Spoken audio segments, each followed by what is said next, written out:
Spoon. Now, it's been reported that Ashton Kutcher treated his now wife, Hollywood star Demi Moore, to a takeaway burger on their first date. The 32-year-old actor ate the meal from a nearby fast food store with his future wife on a piece of land that he wanted to buy. He said, "We were keeping things secret at the time, so we couldn't really go out." So how important is the venue on a first date? And how easily are we impressed? Why are you laughing at that? Just the whole idea of you can't go out, so you sit on a field. Yeah, absolutely. I was just picturing them, gorgeous Ashton Kutcher and Demi Moore, not pregnant, sitting in a field eating a burger. I know. I'm starting to think, is that for real? I know. Just stay inside if you don't want to be seen. Anyway, for you, I mean, how important is the venue, the first date? Not really. It's the man behind the venue or the man inside the venue that's really important. You know, my very first husband, I had many, not many, he took me to the local Indian restaurant on our first date, and I loved it. I actually still go there now.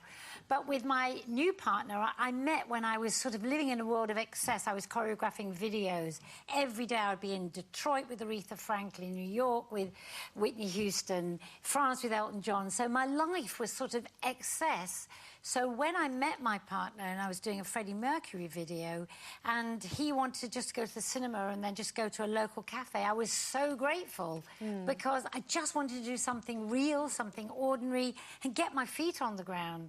So the venue, no, but it is the person that's taking you to the venue. You don't want too much showing off either, do you, really? No. Because, I started going out with this guy once and he said on our first date he offered to take me to this really posh London club called Annabelle's, which is, I mean, really posh. Really posh. And I thought, no, that's just... I might have to wear a prom dress and he might wear... and I might have to dance opposite him like that, you know, while we're on our first date. And I just had these visions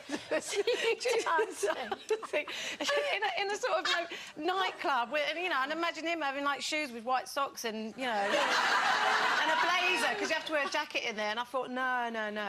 So I just, I said, let's just go to a restaurant.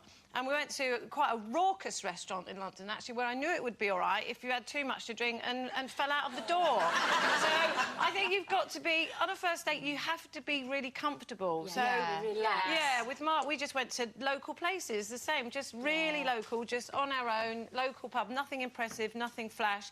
And, it works like that. You don't want to be It can be impressed. something really simple, just like having a bag of chips on a park bench.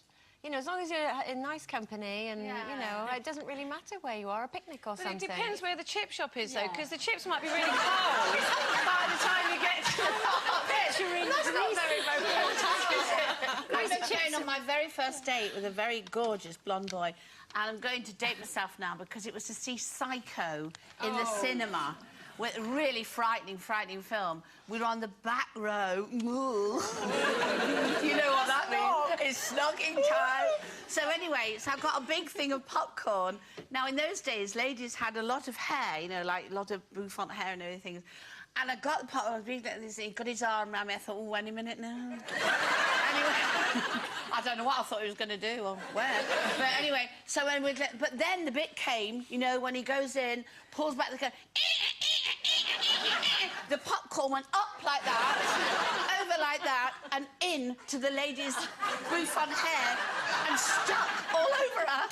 Like this, and I went, God, oh my, I'm thinking this on like Oh, it's the funniest thing. So I Did you see him again? No. That's what I was wondering. No, never saw him again, no. OK, or her.